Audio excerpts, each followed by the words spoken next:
Chers amis, voilà quelques années que je vous parle de livres de façon plus ou beaucoup moins régulière avec enthousiasme, mais bon, parfois j'ai un coup de mou. Et à ces moments-là, je regarde l'ensemble de ce travail et je m'interroge. Qu'est-ce que ça m'a amené ?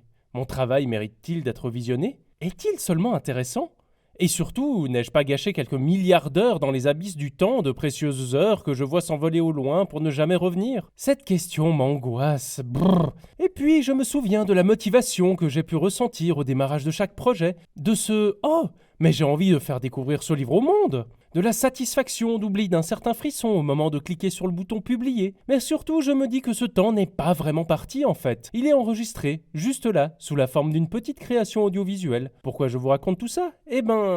Parce qu'aujourd'hui, on va parler de Monte Cristo et qu'au moment de commencer la chronique, j'ai pensé à toutes les années gâchées de ce pauvre Edmond. Et la force de la littérature a alors opéré. J'ai réfléchi à mon propre rapport au temps. On peut donc dire que le conte de Monte Cristo a fonctionné sur moi avant même que je commence à vous en parler. Bravo, livre! Donc, Le Comte de Monte Cristo est un livre rédigé en 1844 sous forme de roman feuilleton par Alexandre Dumas, un auteur dont j'avais déjà évoqué toute mon admiration il y a de cela bien des combats d'épée. Le livre nous conte l'histoire d'Edmond Dantès, un jeune marin sur le point d'épouser la belle Mercédès. Mais c'est sans compter sur la jalousie du vil Fernand de Mondego, l'avarice de Danglars et les ambitions de Gérard de Villefort. Suite à de fausses accusations, Edmond est arrêté le jour de son mariage et emmené dans une prison sur l'île d'If. Les années y passent et il finit par faire la connaissance de l'abbé Faria, avec qui il ambitionnera le projet de s'évader de cellules. Malheureusement, l'abbé mourra avant la réalisation de ce sympa projet, non sans dévoiler à Edmond la cachette d'un trésor inestimable sur l'île de Monte Cristo.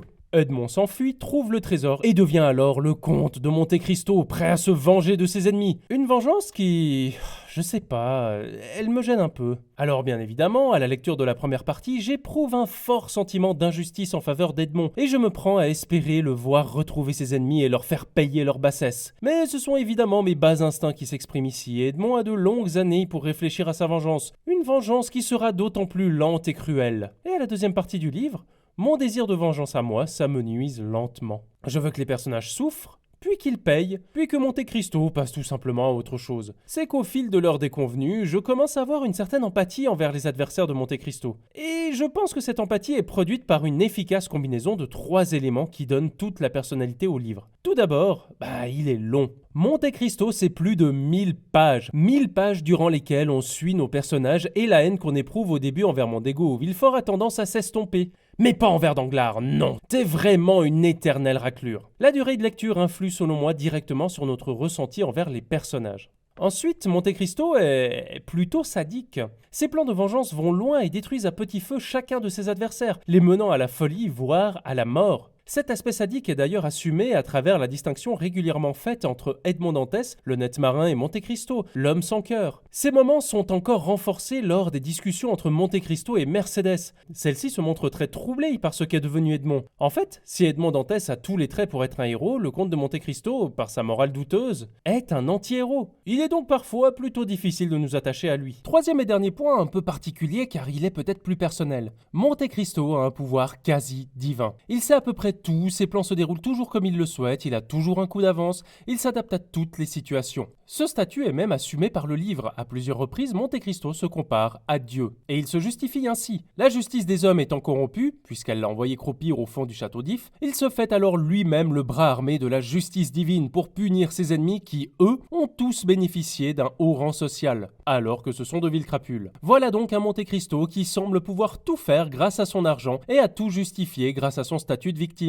Et moi, j'aime pas trop ce qui est parfait. Du coup, je guette le petit grain de sable qui fera dérailler les rouages bien huilés de cette entreprise vengeresse. Car en attendant, Monte Cristo n'est jamais réellement mis en danger. On n'essaye jamais vraiment de le contrer. Et moi, ça me frustre. Et c'est peut-être mon gros reproche au livre, tout se passe trop bien pour Monte Cristo, à tel point que sa seconde partie manque d'enjeu. Alors certes, à quelques rares moments, il est vaguement mis en difficulté, surtout lorsqu'il est confronté à Mercédès, mais il faut attendre les derniers chapitres pour voir enfin la situation lui échapper, et qu'il remette ses actes en question. Du coup, ça reste quand même un peu maigre. Voilà selon moi les 3 éléments qui me font ressentir de l'empathie envers les adversaires de Monte Cristo, et c'est pour ça que je trouve personnellement le livre assez fascinant. En nous faisant suivre ce anti-héros, cette aventure offre beaucoup de moments d'inconfort où on ne sait pas si on soutient ou non les actes du personnage. À le voir faire justice, on en vient parfois presque à préférer l'injustice. Voilà donc mon interprétation.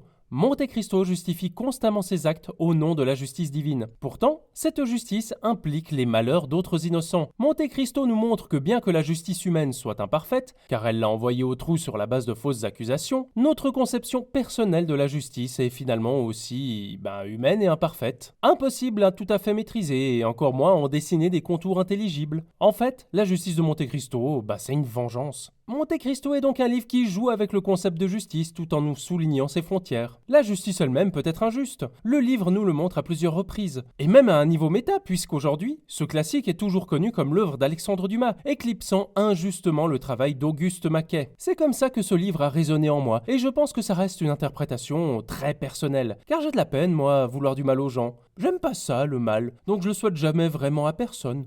Sauf toi, Danglars. Toi, je te hais, mais je te hais! Espèce de sale...